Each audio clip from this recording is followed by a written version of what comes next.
राज्याचे मुख्यमंत्री देवेंद्र फडणवीस यांनी पुण्यातील वसंतदादा शुगर इन्स्टिट्यूट म्हणजेच VSIच्या कारभारावर चौकशीचे आदेश दिले आहेत। तशा बातम्या काल सुरू होत्या। त्यावर पूर्णविराम देत मुख्यमंत्र्यांनी कोणतीही चौकशी होणार नसून केवळ निधीच्या वापराची माहिती घेतली जाणार असल्याचं सांगितलं। परंतु असे जरी असले तरी याचे वेगवेगळे राजकीय अर्थ काढले जात आहेत। ही संस्था नेमकी कोणती आणि निधीच्या वापराची माहिती घेण्यामागे फडणवीसांची खरी भूमिका काय? शरद पवारांना अडचणीत आणण्यासाठी हा राजकीय डाव आहे का? या सर्वच प्रश्नांवर आजच्या या व्हिडिओमध्ये आपण सविस्तर चर्चा करणार आहोत। नमस्कार, मी संकेत आणि आपण पाहत आहात मुंबई आउटलुक। प्रथम जाणून घेऊया VSI म्हणजे काय आणि तिची पार्श्वभूमी काय। वसंतदादा शुगर इन्स्टिट्यूट ही महाराष्ट्रातील ऊस आणि साखर उद्योगाची माय मॅग्नस ओपस आहे। 1975 मध्ये 19 नोव्हेंबरला स्थापन झालेली ही संस्था सुरुवातीला डेक्कन शुगर इन्स्टिट्यूट म्हणून ओळखली जायची। महाराष्ट्रातील सहकारी साखर कारखान्यांच्या ऊस उत्पादक सदस्यांनी ती उभारली। आज ती 385 एकर जमिनीमध्ये पसरलेली आहे आणि सावित्रीबाई फुले पुणे विद्यापीठाशी ती संलग्न देखील आहे। VSIचे मुख्य काम ऊस शेती, साखर उत्पादन आणि संलग्न उद्योगांवर संशोधन, विकास आणि प्रशिक्षण देणे हे आहे। शेतकऱ्यांसाठी नवीन ऊस जाती विकसित करणे, साखर कारखान्यांना तांत्रिक म्हणजे टेक्निकल सल्ला देणे आणि उद्योगाच्या शास्त्रीय गरजा पूर्ण करणे या सर्व तिच्या जबाबदाऱ्या आहेत। महाराष्ट्र हा ऊस उत्पादनात देशातील अग्रेसर राज्य आहे। दरवर्षी कोट्यवधी टन ऊस गाळप होतो आणि त्यातून साखर, गूळ, इथेनॉल यांसारखे उत्पादन तयार होते। VSI सारख्या संस्था शेतकऱ्यांना नवीन तंत्रज्ञान देतात, ज्यामुळे उत्पादकता वाढते। 2024-25 मध्ये त्यांनी नवीन अभ्यासक्रम सुरू केले, ज्यामुळे तरुणांना साखर उद्योगात नोकऱ्या मिळण्याची शक्यता वाढली। परंतु ही संस्था फक्त शेतकऱ्यांसाठीच आहे का की राजकीय नेत्यांच्या हातातलं बाहुलं आहे? याच प्रश्नावरून वाद सुरू आहेत। शरद पवार हे VSIचे अध्यक्ष आहेत। गेल्या अनेक वर्षांपासून माजी कृषी मंत्री म्हणून ओळखल्या जाणाऱ्या शरद पवारांनी साखर उद्योगाला नेहमीच पाठिंबा दिला आहे। राष्ट्रवादी काँग्रेसचे संस्थापक म्हणून त्यांचा ऊस उत्पादक शेतकऱ्यांशी जवळचा संबंध आहे। VSIच्या गव्हर्निंग काउन्सिलमध्ये ते प्रमुख निर्णय घेणारे नेते आहेत। 2022 ते 2027 या कालावधीतही ते अध्यक्षपदावर आहेत। दुसरीकडे राज्याचे उपमुख्यमंत्री अजित पवार हे या संस्थेचे विश्वस्त आहेत। ते साखर कारखान्यांच्या विकासासाठी प्रयत्न करतात आणि मंडळाच्या बैठकींमध्ये सक्रिय असतात। म्हणजेच VSI ही केवळ एक संस्था नाही तर पवार कुटुंबाशी थेट जोडलेला एक राजकीय किल्लाच आहे। कालच म्हणजे 28 ऑक्टोबर रोजी मुख्यमंत्री देवेंद्र फडणवीस यांच्या अध्यक्षतेखालील मंत्री समितीने VSIच्या निधीच्या वापराबद्दलची माहिती घेण्याचा निर्णय घेतला। अशा प्रकारची माहिती घेणे हे रूटीन असल्याचं मुख्यमंत्र्यांचं म्हणणं आहे।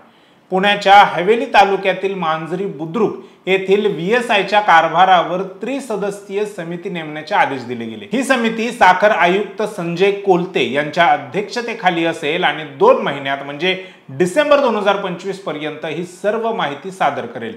ही एक रूटीन तपासणी असल्याचे जरी मुख्यमंत्र्यांनी सांगितले असले तरी कालच्याच बैठकीत शेतकऱ्यांकडून काही मुद्दे उपस्थित केले होते। त्या मुख्य मुद्द्यांपैकी पहिला मुद्दा म्हणजे राज्य सरकारकडून मिळणाऱ्या अनुदानाचा योग्य वापर। VSIला ऊस गाळपाच्या प्रत्येक टनामागे 1 रुपया अनुदान मिळते।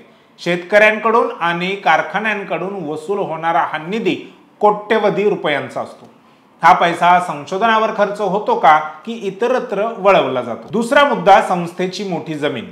VSIला अत्यंत कमी भाड्याने जमीन दिलेली आहे, परंतु ती केवळ ऊस आणि साखर उद्योगासाठी वापरली जाते का की व्यावसायिक उद्योगांसाठी?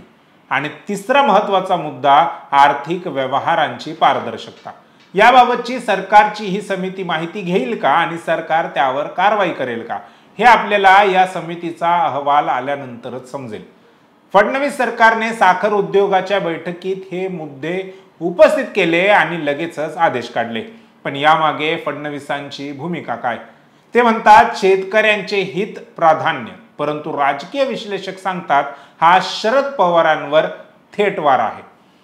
VSI बाबत गेल्या अनेक वर्षांपासून काही तक्रारी देखील आहेत। स्वाभिमानी शेतकरी संघटनेचे नेते राजू शेट्टी यांनी म्हटले आहे की शेतकऱ्यांची वर्गणी VSIला जाते, परंतु त्याचा तपशील मात्र शेतकऱ्यांना माहीत नाही.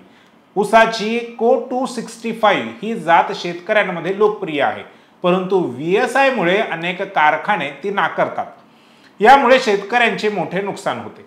दुसरा आरोप, विश्वस्त मंडळात साखर कारखान्यांचे प्रतिनिधी आहेत, ज्यामुळे कॉन्फ्लिक्ट ऑफ इंटरेस्ट होतो.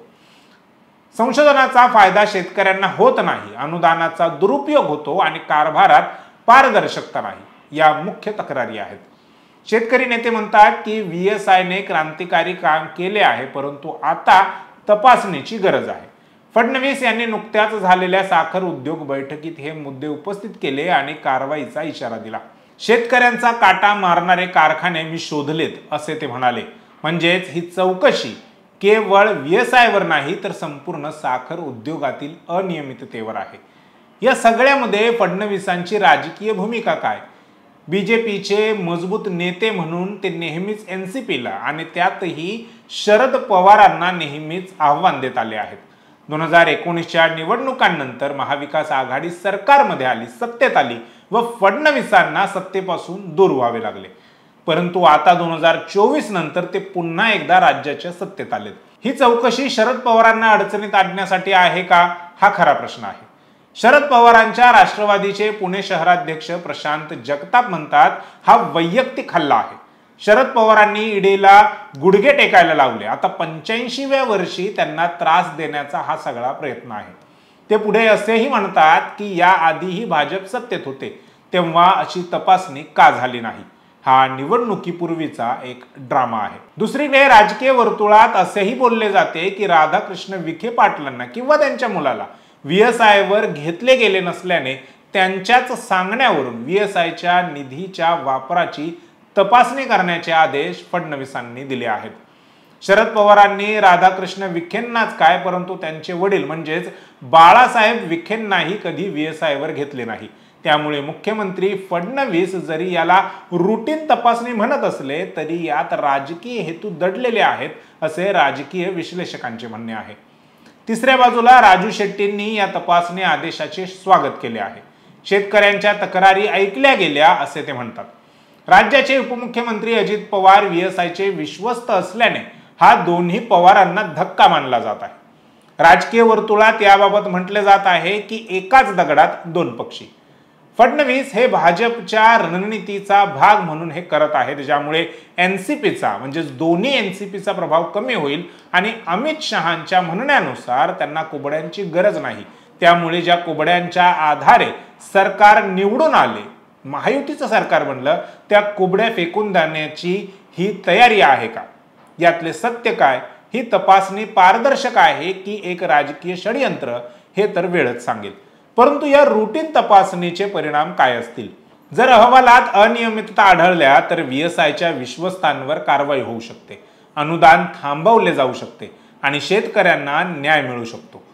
परंतु राजकीय दृष्ट्या हे शरद पवारांचं हित अजितदादांच्या प्रतिमेलाही धक्का देईल आणि याचा थेट फायदा भाजपला होईल आणि महाराष्ट्रातील साखर राजकारणात एक नवीन वळण येईल, हे नक्की.